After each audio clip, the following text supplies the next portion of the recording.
All right, back on MorningLine. She's wetting her whistle, which is good. I am. Because she sometimes gets parched on the big show. I do. Here. We talk about so much. This is Allison Fields doing this. How many years have you been doing this now, Allison? We started this in 2002 or 3. In 2002 I can never or 3. remember. And we have forged a bond between us. We have forged. We have.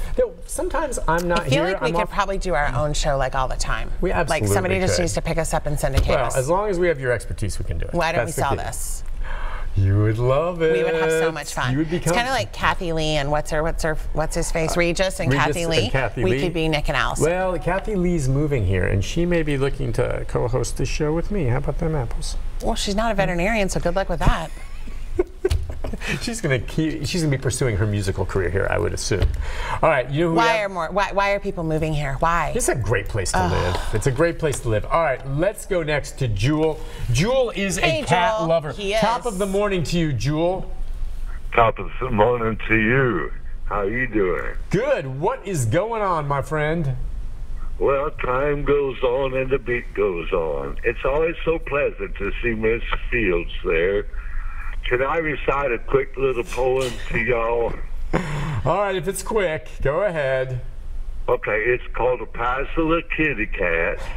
When I first moved out to my cabin, I never had one, and now I've got 8 left.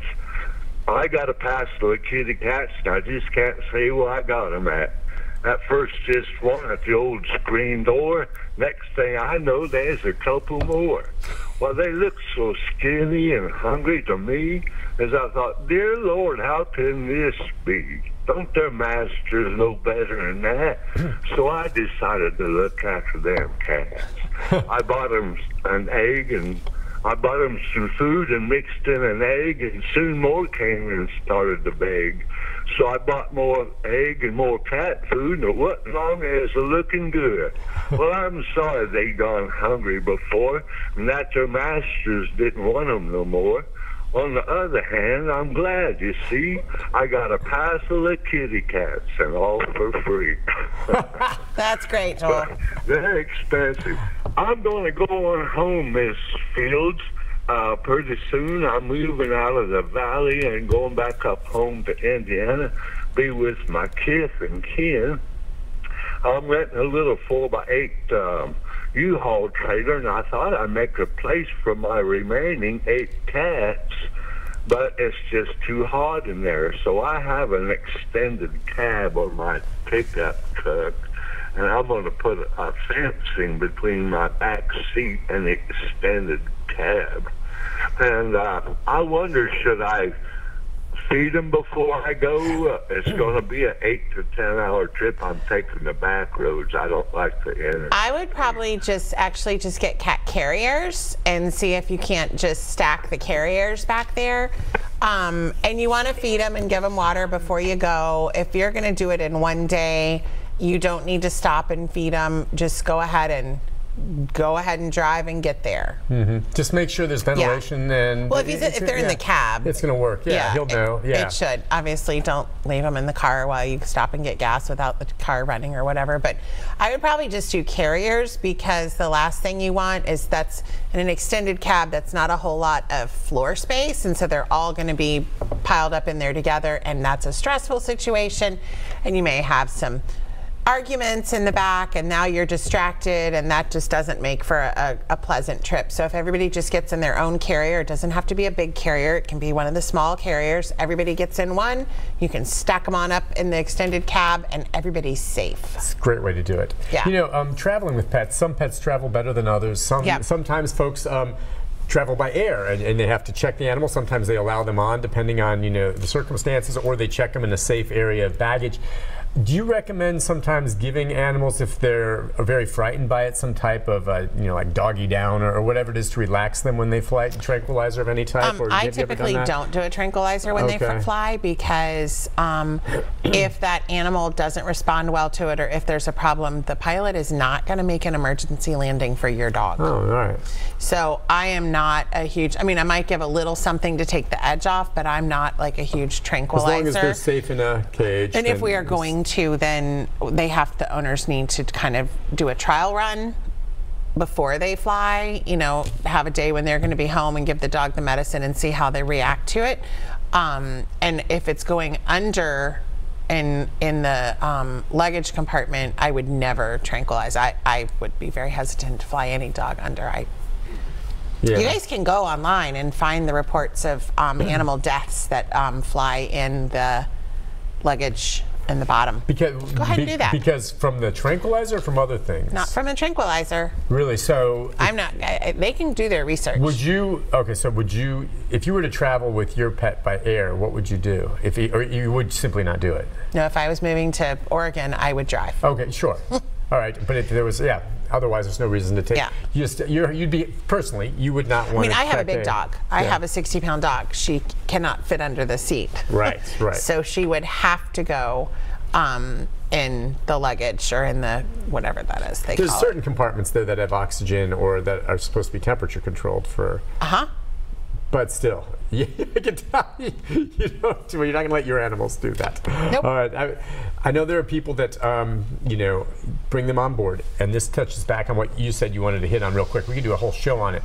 But what do you see happening with the service dog thing? What is it that's... Well, there's a huge... You can't just say service dog. There's a huge difference between a service dog, an emotional support dog, and a dog that somebody got online and paid $75 for a certificate with.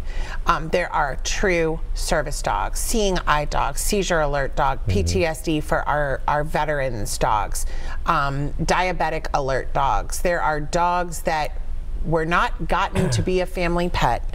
They came from a company, a group, whatever, that trains dogs from the time they're puppies up until they're 1.5 to 2 years old and they're ready to do their job. And then they are placed with people who need them.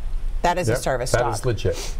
Or, somebody who is in a wheelchair needs a service dog to turn off lights, pick up things they drop. Service dog. Emotional support animals, while I totally agree that they are very helpful to people who need them, they are very easy to get a fake piece of paper for. And nothing is making the real service dog people more angry, nor veterinarians more angry, than people coming in with their little biting chihuahua who's trying to eat my face off, and they are telling me it's an emotional support animal and it gets to go everywhere with them. It shouldn't.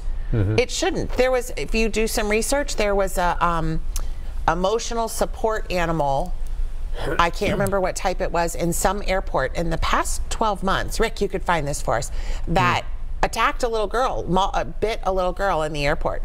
Emotional service animals would never. They are so well trained. They're very. You should never. I mean, a service animal, you don't touch them. Period. Right. If you want to speak to the dog, you ask their handler or their person.